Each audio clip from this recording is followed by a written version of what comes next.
Halo Sobat Belajar, dengan Kak Mega di sini. Dan udah tahu ya, kalau ada kakak, kita berarti akan belajar mengenai ekonomi. Ya, kakak di sini akan mengajak Sobat Belajar untuk kita sama-sama belajar mengenai materi-materi dalam pelajaran ekonomi. Sobat Belajar nggak perlu takut nih, atau nggak perlu risau gitu ya, mengenai, Kak, kalau misalkan belajar ekonomi nih, nanti itu susah kali Kak, karena berkaitan dengan angka, terus rumus-rumus, dan hafalan-hafalan yang lainnya. Tapi di sini kakak akan bantu Sobat Belajar dan membuat pembelajaran kita pada kesempatan kali ini lebih terasa mudah ya Sobat Belajar, dan have fun juga nih Sobat Belajar nanti ketika, belajar mengenai materi-materi ekonomi yang akan kami sampaikan. Nah Sobat Belajar, seperti biasa nih sebelum masuk ke materi, Kakak mau sharing-sharing sama Sobat Belajar di rumah. Dan ini ada kaitannya juga loh sama materi yang akan kami sampaikan pada kesempatan kali ini. Sobat Belajar tahu TKI nggak sih? TKI itu merupakan singkatan dari Tenaga Kerja Indonesia. Udah tahu belum tenaga kerja Indonesia itu tuh apa sih? Jadi tenaga kerja Indonesia merupakan tenaga kerja asal Indonesia yang artinya warga negara Indonesia yang dikirimkan ke luar negeri untuk bisa bekerja di sana. Nah, itu dinamakan TKI. Kalau ada TKI, berarti ada juga TKA ya, tenaga kerja asing. Kalau TKI Indonesia yang mengirimkan ke luar negeri, dan kalau TKA berarti kebalikan, Indonesia yang menerima tenaga kerja dari luar negeri untuk masuk dan bekerja di Indonesia. Nah, udah banyak juga nih ya TKI yang dikirimkan sama pemerintah Indonesia ke negara-negara luar atau negara-negara sahabat Indonesia. Nah, contoh salah satunya itu Malaysia nih, negara yang terdekat sama Indonesia. Banyak ya Sobat Belajar mungkin sering dengar di berita gitu mengenai pengiriman atau penerbangan TKI ke negara-negara tetangga. Nah, Sobat Belajar tahu nggak sih kalau TKI itu tuh dilindungin banget loh sama pemerintah? Buktinya, ketika ada kasus yang menimpa atau terjadi kepada TKI-TKI kita yang ada di luar negeri, itu langsung diusut dengan hukum oleh pemerintah Indonesia. Karena pemerintah itu mengatur keberadaan TKI. Kenapa sih, Kak? Kok keberadaan TKI ini benar-benar diatur dan dilindungi banget ya sama pemerintah? Sobat Belajar tahu nggak, kalau ternyata TKI itu menjadi salah satu penyumbang devisa negara loh. Karena akhirnya sebagian besar pendapatan yang diterima TKI dari luar negeri itu nantinya akan menyumbang pendapatan negara juga, gitu, sebagai devisa atau pendapatan yang masuk dari luar negeri nih yang diterima oleh negara kita, yaitu negara Indonesia. Maka dari itu, keberadaan TKI ini pun menjadi salah satu kewajiban atau naungannya pemerintah nih. Ada undang-undangnya juga yang akhirnya mengatur tentang keberadaan TKI kita di negara luar. Nah, adanya TKI dan TKA ini merupakan salah satu manfaat dari kerjasama internasional loh Sobat Belajar. Penasaran gak sih kira-kira apa lagi ya manfaat dari kerjasama ekonomi internasional? Yaitu kerjasama yang akhirnya melibatkan negara satu dengan negara lainnya dalam hal perekonomian. Nah, daripada penasaran, terus nanti Sobat Belajar bertanya-tanya sendiri nih di rumah, apa aja sih Kak manfaat dari kerjasama ekonomi internasional? Langsung aja ya, disimak penjelasan Kak Mega sampai akhir. Nanti kita akan sama-sama membahas mengenai apa sih kerjasama ekonomi internasional, kemudian apa manfaat dari kerjasama ekonomi internasional tersebut. Nah, Sobat Belajar, karena belajar sekarang mudah, ayo belajar! Jangan lupa belajar, karena sekarang belajar itu mudah. Ayo belajar! Sobat Belajar, tadi di awal kita sudah sempat menyinggung masalah TKI dan TKA ya. Ternyata TKI itu merupakan salah satu penyumbang devisa negara. Artinya pendapatan yang diterima oleh TKI itu juga menyumbang pendapatan dari negara kita, yaitu negara Indonesia. Makanya pemerintah itu melindungi banget nih keberadaan atau hak-haknya TKI. Jangan sampai hak-hak TKI ini direnggut oleh pekerja-pekerja atau warga negara-warga negara di luar. Gitu, makanya akhirnya kalau ada kasus yang akhirnya kasus yang menghantui atau misalkan kasus yang menerpa TKI-TKI kita nih yang ada di luar negeri, itu bakalan diusut segera nih sama pemerintah Indonesia. Nah, pada kesempatan kali ini, Kak Mega akan ngajak Sobat Belajar untuk kita membahas mengenai materi pengertian kerjasama ekonomi internasional dan manfaat dari kerjasama ekonomi internasional. Sebelum belajar, jangan lupa untuk senyum ya, dan timbulin positif-positif vibes atau energi-energi positif nih. Karena apa? Ketika Sobat Belajar itu senyum dan semangat gitu, nanti senantiasa ilmu-ilmu yang akan Sobat Belajar pelajari nih dapat dengan mudah terserap ke otak gitu. Karena kalau kondisi kita nih semangat atau kondisi kita happy, apapun yang kita lakukan juga nantinya akan lebih maksimal ya kalau misalkan dibandingkan dengan kondisi yang kurang happy atau kurang semangat. Jadi jangan lupa senyum dan jangan lupa untuk terus tetap semangat. Kita langsung masuk ya ke materi pertama mengenai pengertian kerjasama ekonomi internasional. Nah, Sobat Belajar, di sini ada beberapa pengertian yang dikemukakan oleh ahli, di sini ada 3 ahli, mengenai apa sih kerjasama ekonomi internasional? Nah, ahli pertama yaitu Dougherty dan Paltzgraf. Di sini kita akan buka apa ya pengertian dari kedua ahli tersebut mengenai kerjasama ekonomi internasional. James A. Dougherty dan Robert L. Paltzgraf mengemukakan dalam bukunya yaitu Contending Theories of International Relations tahun 1971. Bunyinya, definisi kerjasama sebagai serangkaian hubungan yang tidak didasarkan pada kekerasan atau paksaan dan disahkan secara hukum. Kemudian, negara-negara pelaku kerjasama membangun kerjasama nih tersebut melalui suatu organisasi atau rezim internasional. Nah, ini merupakan teori dari kerjasama ekonomi internasional yang dikemukakan oleh dua ahli pertama, yaitu Dougherty dan Paltzgraf. Nah, ini kita garis bawahi. Pertama, dia membahas mengenai kerjasama tersebut ya. Definisi kerjasama di sini, ya, kerjasama. Dia serangkaian hubungan dan tidak didasarkan pada kekerasan atau paksaan. Sini tidak berdasarkan kekerasan atau paksaan, kemudian disahkan secara hukum juga nih. Makanya kenapa adanya TKI di Indonesia yang dikirimkan ke negara-negara luar itu, ada undang-undangnya juga yang mengatur atau melindungi hak-hak TKI kita di luar negeri. Karena TKI tersebut itu merupakan manfaat dari kerjasama ekonomi internasional juga ya. Nah, makanya kenapa TKI kita dilindungi dengan undang-undang? Karena pada dasarnya konsep dari kerjasama itu dia didasarkan pada undang-undang atau didasarkan pada hukum. Kenapa sih Kak kerjasama itu harus didasarkan pada hukum?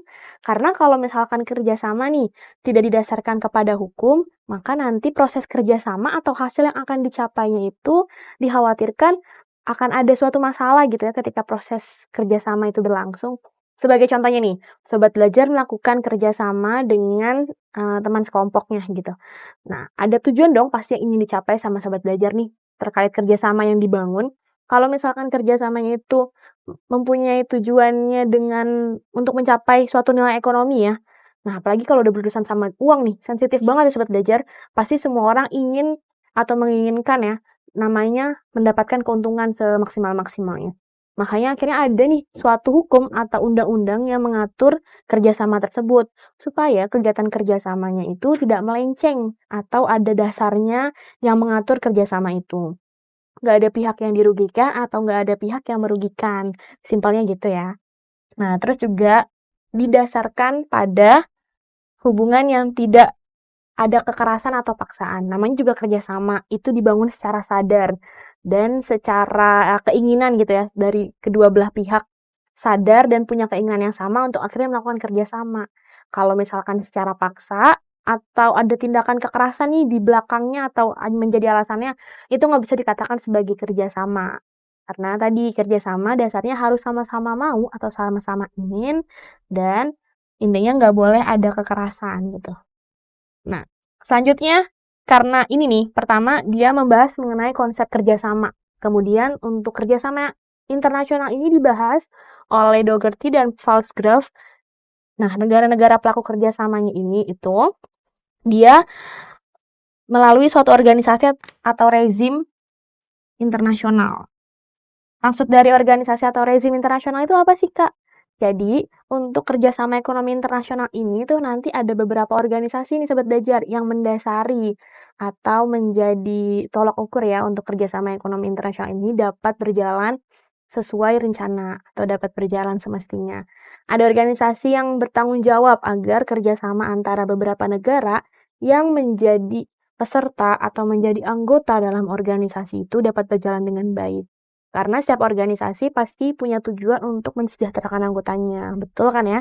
Makanya akhirnya organisasi ini juga hadir untuk bisa mensejahterakan atau minimal bisa mewujudkan keinginan-keinginan dari masing-masing negara anggotanya, gitu. Makanya intinya pada kerjasama ekonomi internasional ini ada suatu organisasi atau rezim internasional nih yang mendasari atau menjadi pegangan gitu supaya kerjasama ekonomi internasional ini dapat berjalan dengan baik.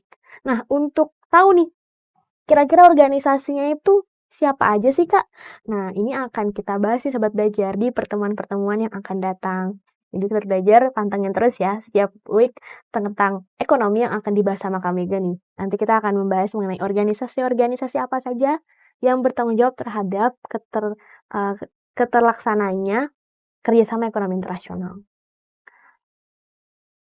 Oke, kemudian kita next. Ini pertama dari Dougherty dan Falsgraf ya. Dan ada pengertian yang kedua dari K.J. Holsti nih. Nah, K.J. Holsti, dia berpendapat melalui bukunya International Politics, A Framework for Analysis tahun 1967, Holsti mengemukakan definisi kerjasama internasional secara sederhana nih. Intinya, kerjasama internasional adalah proses di antara negara-negara yang saling berhubungan secara bersama-sama. Nah, kalau teori yang dikemukakan sama Holsti lebih sederhana ya dibanding teori dari sebelumnya, ahli-ahli sebelumnya. Tadi ada 2 ahli, Falsgraf dan Dougherty. Nah, tadi Falsgraf dan Dougherty itu dia menggarisbawahi tentang kerjasama, yaitu suatu kegiatan yang tidak boleh didasarkan pada kekerasan ya. Harus sama-sama mau dan harus sama-sama ingin nih dari 2 negara. Kemudian dia menggarisbawahi terhadap internasionalnya itu atau kerjasama dalam internasional berarti negara-negara yang melakukan kerjasamanya itu merupakan negara-negara di bawah organisasi atau rezim internasional. Tapi kalau berdasarkan pengertian dari K.J. Holsti ini lebih sederhana nih lingkupnya Sobat Belajar. Dia ini di sini menjelaskan bahwa proses di antara negara-negara yang saling berhubungan. Jadi intinya kalau menurut K.J. Holsti itu ya udah kerjasama ekonomi internasional itu merupakan suatu proses di mana terjadi antara negara satu dan negara lainnya dan saling berhubungan. Karena nggak mungkin ya Sobat Belajar beberapa negara memutuskan untuk melakukan kerjasama kalau negara tersebut itu tidak saling berhubungan. Gitu. Ini merupakan teori yang lebih simpel nih dari K.J. Holsti. Kemudian kita lihat teori dari ahli yang ketiga. Ada teori dari McClelland, yaitu Charles Armour McClelland. Bunyinya, dalam teori and the International System tahun 1966, ini merupakan buku atau karya dari Charles Armour McClelland, mengatakan, hubungan internasional berkaitan dengan segala bentuk interaksi antara masyarakat, negara-negara, baik yang dilakukan oleh pemerintah ataupun warga negara. Nah, kalau menurut McClelland ini dia menggarisbawahi pada hubungan nih, kerjasama ekonomi internasional. Kerjasama berarti hubungan. Nah, ini dia sangkut pautkan atau dia sambungin gitu ya mengenai kerjasama ekonomi internasional dengan hubungan internasional di sini. Nah, ini hubungan internasional digarisbawahi oleh James Armour McClelland dan yang berkaitan dengan nih segala bentuk interaksi Sobat Belajar. Interaksinya itu nggak cuman pemerintah aja, tapi di sini ada masyarakat juga, gitu. Dan nggak hanya tadi masyarakat juga, tapi ternyata ada negara-negara, baik yang dilakukan oleh pemerintah ataupun warga negara. Jadi, pada hubungan internasional ini nggak hanya pemerintah aja nih, pemerintah pusat Indonesia dengan pemerintah pusat Malaysia yang melakukan kerjasama. Tetapi warga negaranya juga bisa melakukan kerjasama. Kita nih sebagai warga negara Indonesia melakukan kegiatan jual beli gitu ya dengan warga negara luar, warga negara Singapura gitu contohnya. Nah, hal tersebut itu sudah menjadi salah satu hubungan internasional yang dikemukakan oleh Charles Armour McClelland ya. Nah, simpelnya gitu. Berarti semakin ke sini atau semakin beberapa ahli ini teorinya semakin sederhana ya atau semakin simpel gitu. Kalau tadi Dougherty menyatakan tentang kerjasama itu merupakan suatu hubungan yang nggak bisa dipaksakan. Terus yang berkaitan dengan internasional berarti kerjasamanya itu didasarkan oleh negara-negara yang termasuk atau masuk ke dalam organisasi atau rezim internasional, kemudian pada pengertian atau penjelasan dari ahli sebelumnya, K.J. Halsey itu dia lebih sederhana. Intinya itu suatu kegiatan atau proses gitu ya untuk mencapai kerjasama tersebut yang dilakukan oleh beberapa negara. Nah, kemudian oleh McClellan ini disempurnakan lagi nih dan lebih sederhana lagi gitu ya. Intinya tuh dia mengenai dengan hubungan internasional dan gak hanya pemerintah pusat aja yang bisa melakukan hubungan internasional, tetapi warga negaranya pun bisa melakukan hubungan internasional. Berarti ada kesempatan juga nih buat sobat belajar melakukan hubungan internasional atau interaksi yang berkaitan dengan kegiatan ekonomi dengan warga negara luar, warga negara asing atau warga negara sahabat gitu. Kalau sobat belajar nanti punya suatu usaha gitu ya, yang akhirnya berkaitan dengan kegiatan ekspor dan impor, itu kan pengiriman barang keluar atau penerimaan barang dari luar. Nah, berarti sobat belajar sudah melakukan hubungan internasional dengan negara tetangga. Gitu. Gimana nih sobat belajar? Udah paham belum mengenai apa sih kerjasama ekonomi internasional? Setelah dikemukakan oleh beberapa ahli nih, ada 3 ahli ya yang mendukung.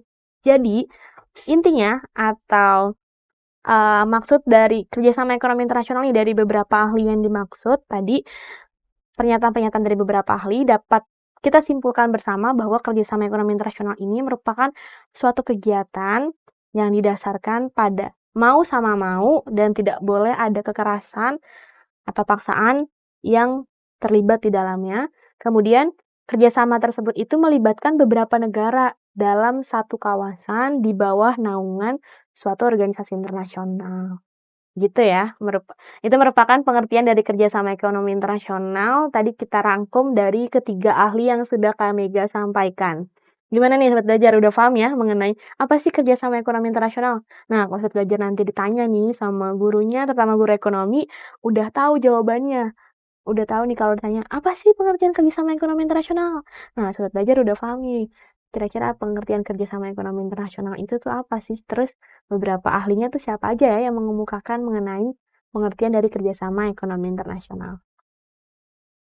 Selanjutnya, tadi kita sudah sama-sama membahas mengenai pengertian dari kerjasama ekonomi internasional. Nah, selanjutnya, Kak Mega akan ngajak Sobat Belajar untuk kita sama-sama membahas mengenai apa aja sih manfaat dari kerjasama ekonomi internasional nih. Jadi, manfaat dari kerjasama ekonomi internasional ini dibagi dua ya Sobat Belajar. Manfaat secara umum dan manfaat khusus bagi Indonesia. Nah, ini kita akan lihat nih, manfaat secara umumnya tuh apa sih dari kerjasama ekonomi internasional? Nah, ini ada 5 nih manfaat secara umum dari kerjasama ekonomi internasional. Yaitu ada pendapatan negara. Maksudnya apa ya, Kak? Jadi, adanya kerjasama ekonomi internasional ini nantinya akan memberikan peningkatan pendapatan negara nih Sobat Belajar. Nah, ini ada beberapa ilustrasi gambar ya. Tadi kita sudah membahas mengenai TKI atau Tenaga Kerja Indonesia. Ternyata TKI itu merupakan salah satu sumber pendapatan atau devisa negara. Kemudian, devisa negara itu nggak hanya diperoleh dari adanya TKI atau Tenaga Kerja Indonesia itu aja. Devisa negara juga bisa diperoleh dengan adanya kegiatan ekspor maupun impor. Nah, gitu. Makanya adanya kegiatan ekspor dan TKI ini merupakan salah satu penyumbang pendapatan atau devisa negara. Jadi, kedua hal tersebut nih ya, merupakan manfaat dari kerjasama ekonomi internasional. Kalau kita melakukan ekspor, contohnya, usaha-usaha kecil nih, sekarang udah banyak ya, Sobat Belajar, di pedesaan juga yang menghasilkan suatu produk handmade yang asli atau khas Indonesia, dan dikirim ternyata ke luar negeri. Customer-nya itu ada yang dari negara tetangga juga loh. Nah, itu kan merupakan kegiatan ekspor juga ya, dari UMKM atau usaha kecil menengah yang ada di Indonesia. Nah, itu nantinya akan menjadi sumber pendapatan negara juga. Kak, kenapa sih kok kalau kita melakukan ekspor bisa jadi sumber pendapatan negara ya? Karena ketika kita mengirimkan barang kita nih ke luar negeri, nantinya dikenakan bea atau tarif nih Sobat Belajar, tarif keluar ketika kita mengirimkan barang atau komoditas kita dengan kegiatan ekspor itu ya. Nah, barang atau komoditas tersebut nantinya sampai di negara luar itu harganya juga tentunya akan semakin mahal. Misalkan Sobat Belajar ini menetapkan harga awalnya untuk dijual sebesar 20.000 per satu pieces. Kemudian karena ada tarif tadi ya, tarif bea keluar, Nah, nanti harga 20.000 itu akan meningkat. Nantinya disesuaikan oleh tarif yang sudah ditetapkan oleh pemerintah. Nah, makanya itu menjadi salah satu alasan kenapa sih kegiatan ekspor itu menjadi penyumbang devisa negara.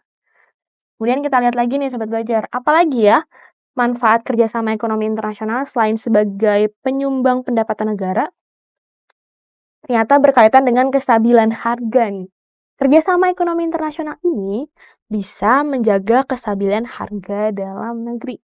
Kok bisa Kak? Kenapa akhirnya kerjasama ekonomi internasional ini bisa menjaga kestabilan harga dalam negeri ya? Nah, karena gini Sobat Belajar ilustrasinya. Kalau kita mengadakan ekspor dan impor, ketika barang datang nih, ada impor dari negara luar, kan dikenakan tarif lagi ya, tarif bea masuk. Tadi ada tarif bea keluar dan ada tarif bea masuk. Nah, pasti barang-barang impor itu kan akan semakin mahal di Indonesia, gitu. Nah, itu bisa menjadi salah satu stabil nih, dan stabil supaya harga-harga lokal brand Indonesia itu bisa tetap stabil dan bersaing dengan produk-produk impor tersebut. Gitu. Itu merupakan salah satu ilustrasi mengapa kerjasama ekonomi internasional ini bisa menjadi salah satu manfaat menjaga kestabilan harga dalam negeri. Selanjutnya kita lihat manfaat yang ketiga tentang lapangan pekerjaan nih. Kerjasama ekonomi internasional ini bisa memperluas ketersediaan lapangan kerja. Salah satu contohnya tadi ya, pengiriman TKI atau tenaga kerja Indonesia ke luar negeri. Nah, itu juga bisa menjadi salah satu nih ketersediaan lapangan kerja. Mungkin di Indonesia ini terbatas ya lapangan pekerjaannya, tapi ketika ada TKI tersebut yang dikirimkan kepada luar negeri tersebut, jadi akhirnya warga negara ini punya kesempatan untuk bisa bekerja di luar negeri dan lapangan pekerja ini tuh tersedia cukup luas dan cukup banyak kepada warga negara Indonesia. Makanya kenapa kerjasama ekonomi internasional memberikan manfaat, salah satunya memperluas ketersediaan lapangan kerja. Nah, nggak hanya itu aja nih Sobat Belajar. Ketika akhirnya orang asing atau warga negara asing gitu ya, datang ke Indonesia dan membangun sebuah perusahaan gitu. Nah, perusahaan itu kan pasti nanti butuh karyawan. Dan perusahaan tersebut nanti membuka lapangan pekerjaan baru nih kepada warga negara Indonesia agar bisa bekerja di perusahaan milik warga negara asing tersebut. Nah, itu ya, udah tahu mengenai ilustrasi manfaat kerjasama ekonomi internasional terhadap memperluas ketersediaan lapangan kerja. Selanjutnya kita lihat nih, poin keempat, pembangunan nasional. Ternyata kerjasama ekonomi internasional ini juga bisa mempercepat pembangunan nasional. Ilustrasinya gimana, Kak? Ketika Bapak Presiden Joko Widodo memutuskan untuk melakukan pembangunan infrastruktur secara besar-besaran pada tahun 2020. Pembangunan jembatan, Trans Papua gitu ya, dan segala macam pelabuhan, dermaga, atau bandara-bandara baru gitu di beberapa daerah. Nah, itu kan pasti butuh dana yang sangat besar ya Sobat Belajar. Pemerintah akhirnya memutuskan untuk melakukan pinjaman luar negeri atau pemerintah meminjam dana dari negara-negara tetangga. Nah, dana-dana yang didapatkan itu bisa menjadi salah satu modal untuk pembangunan infrastruktur yang ada di Indonesia. Nah, kita bisa pinjaman kepada luar negeri itu merupakan salah satu kerjasama juga ya. Karena kalau negara Indonesia tidak melakukan kerjasama dengan negara luar, ya otomatis negara luar juga nggak akan mau dong meminjamkan dananya kepada Indonesia. Makanya itu manfaatnya kenapa Indonesia menjalin kerjasama dengan baik dengan beberapa negara tetangga. Supaya memudahkan juga nih ketika pemerintah Indonesia membutuhkan sumber dana atau suntikan dana untuk membangun infrastruktur di negara kita. Selanjutnya, teknologi. Nah, ini udah nggak asing banget ya. Sering kita dengar mengenai perkembangan teknologi akibat dari kerjasama ekonomi internasional. Nah, ini merupakan salah satu alih teknologi dalam artian teknologi yang dihasilkan di negara A ini bisa didapatkan atau dirasakan manfaatnya oleh negara-negara lain juga.